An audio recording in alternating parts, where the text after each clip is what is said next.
벌써 1년이 훅 지나갔네요. 100% 이루진 못했지만 모두 한 20%씩은 이루지 않았나.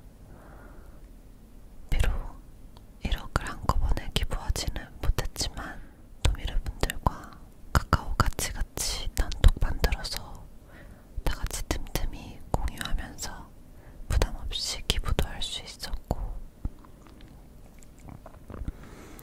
비록 내 브랜드 화장품 런칭은 못했지만 제 브랜드 채널을 2개 오픈했네요. 고비르랑 소비르.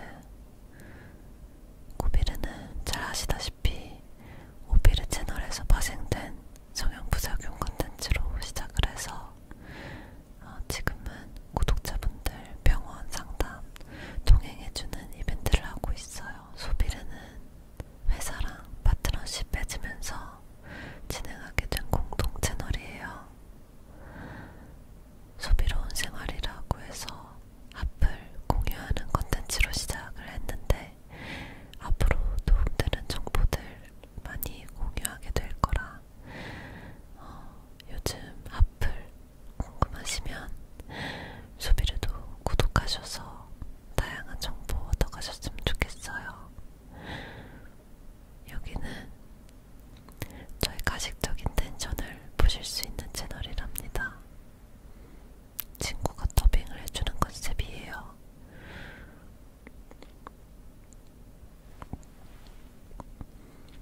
두 번째, 운동이랑 피부과 공격적으로 다니면서 관리받겠다고 한 거. 운동은 사실 몸의 습관으로 배워야 하는데 아직까지도 위주로 하는 것 같아요. 피부과는 여러 군데를 공격적으로 다니진 않았고 에스테틱 샵도 올해는 한 번도 안 갔네요. 돌아보니 나름 혼자서 잘 힐링을 하고 있었던 것 같아요. 피부과요. 피부과는 한 군데만 다니고 있어요.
대신 ASMR을 좀 더 널리 알릴 수는 있을 것 같아요.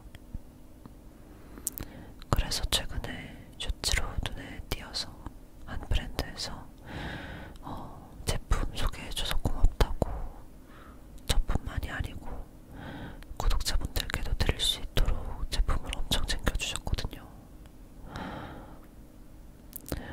뭐를 의도하고 한 게 아닌데 마치 토핑처럼, 예전에 했던 초콜릿 토핑처럼 결국엔 구독자분들께 이렇게 나눌 수 있게 되어서 되게 보람차요. 저에게 이런 기회를 주신, 저의 모든 모습을 믿고 응원해주시는 도미르 분들 너무너무 감사해요. 제가 슈츠에서 보셨죠? 제가 막 촉촉한 클렌저라고 했던 건데 총 50분께 이 클렌저를 보내드릴 수 있게 되었어요. 댓글 달아주세요. 위스퍼링 컨텐츠를 좋아해주시는 구독자분들은 아마 저를 오랜 기간 쭉 봐와주신 분들이 많을 것 같아요. 제가 슈츠에서 이 클렌저에 대해 딱히 설명을 드린 게 없었거든요. 촉촉한 클렌저라고 말한 것 말고는 없었던 것 같은데, 한번 써보시고 댓글로 어땠는지 예쁜 후기 남겨주세요. 제가 혼자 떠드는 것보다 도미르분들과 같이 얘기했을 때 그 힘이 더 크니까요. 이번을 계기로 앞으로 다른 뷰티 제품들도 제 구독자분들에게 계속해서 나눌 수 있는 기회가 나왔으면 좋겠습니다. 책 읽는 컨텐츠도 좋다고 하셔서 제가 올해 산 책 중에 아직 안 읽었던 거 가져와서 같이 읽어볼게요. 알랭드 보통의 사유식탁이라는 책인데요. 제가 요리를 좀 해보고 싶어서 레시피 책을 찾다가 이 책을 발견한 건데, 작가를 보니까 알랭드 보통이라고 써져 있는 거예요. 그래서 아니, 여기 코너가 요리 코너인데 알랭드 보통 작가님이 레시피 책을 쓰셨다고 해서 바로 집어들었죠. 이게 랩핑되어 있었는데 진짜 고민도 안 하고 바로 결제했어요. 저의 첫 요리 레시피 책이에요.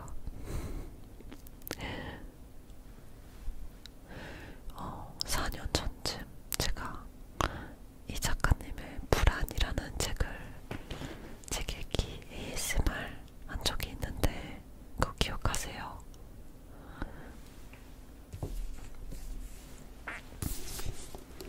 이 책이었는데 오늘은 사유식탁을 읽어볼게요. 20분짜리 긴 컨텐츠 원하셔서 책 읽다가 같이 읽다가 잠들면 좋을 것 같아요. 알랭드 보통 작가님 소개를 잠깐 해드리면 1969년 스위스 쥐리히에서 태어나 영국 런던을 중심으로 활동하는 작가이자 철학자, 영국 케임브리지 대학에서 역사학을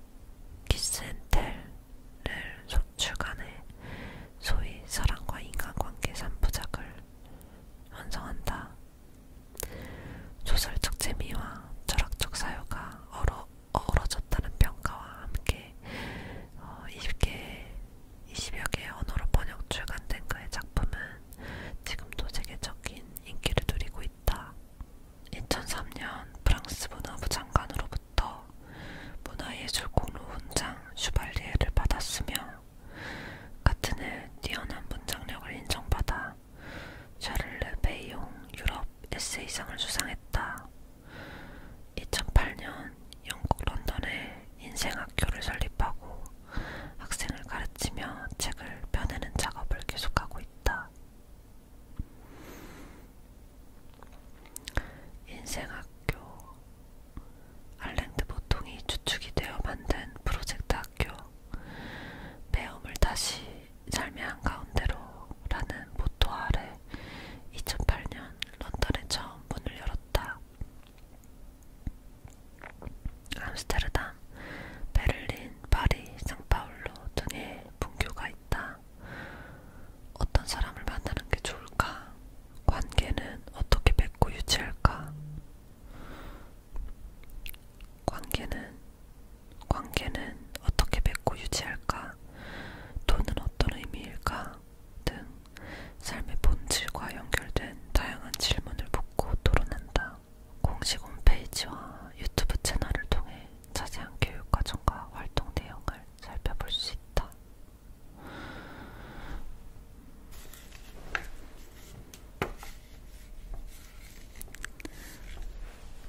딱 폈는데 이렇게 써 있어요. 영혼의 허기를 달래는 알랭드 보통의 132가지 레시피.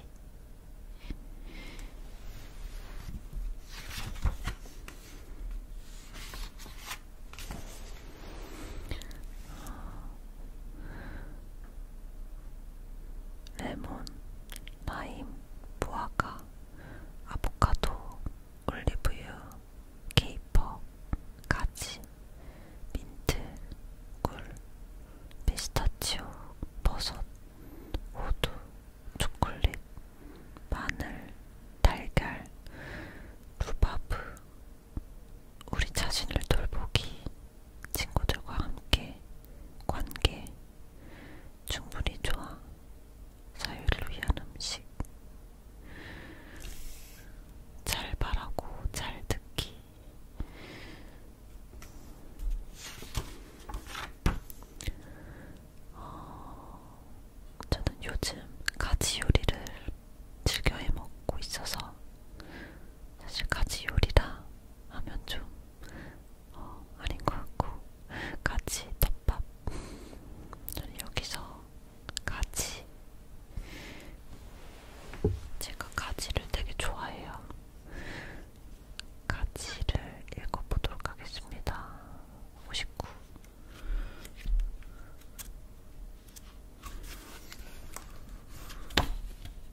쉽게 알아차리지 못한다.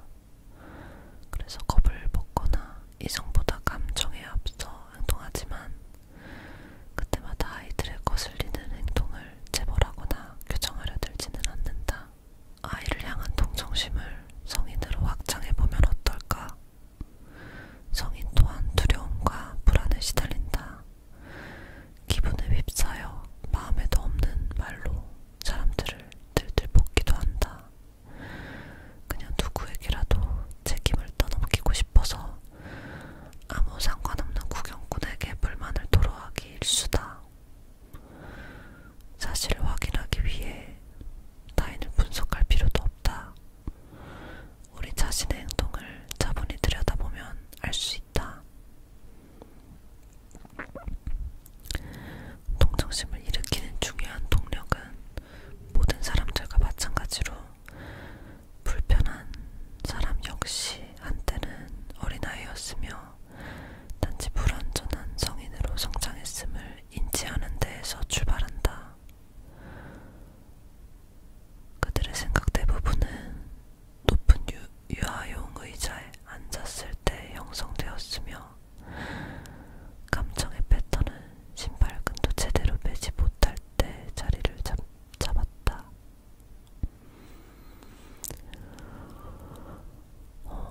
어린 시절에 찍은 사진에서 상대의 새로운 면모를 발견하고 감동하곤 한다. 어린 시절은 오랜 시간 억눌렸던 과거를 나타낼 뿐만 아니라 이 사람이 지금 어떤지 설명하는 중요한 부분까지 포착해낸다. 대부분은 바가지 머리를 하고 교정기를 꼈던 시절의 어린아이와 크게 다르지 않다. 이렇게만 생각할 수 있다면 그들을 바라보는 시각은 극적 변화를 맞는다. 달걀은 기원을 의미하는 보편적 상징이다. 오리알과 닭알부터 다조알까지 종류도 다양하다. 그런데 모든 알에는 공통점이 있다. 다 자란 성체가 얼마나 다르게 보이는지와 무관하게 모두 기묘하고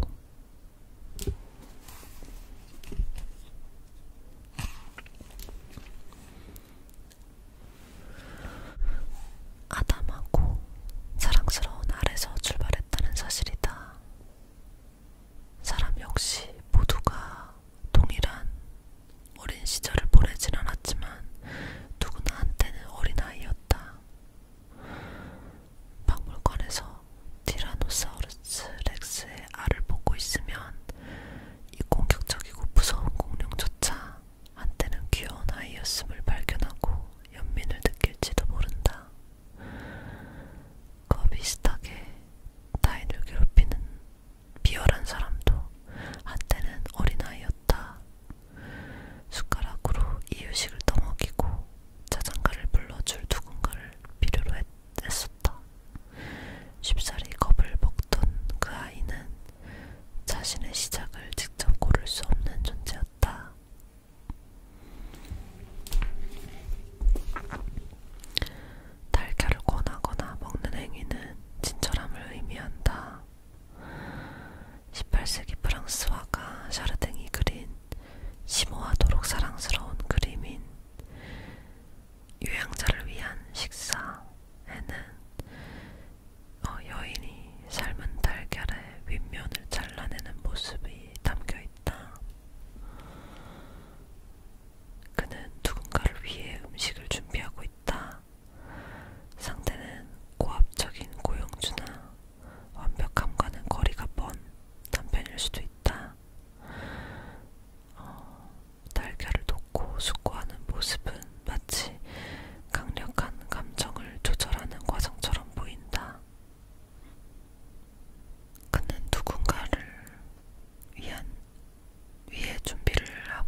수 있어.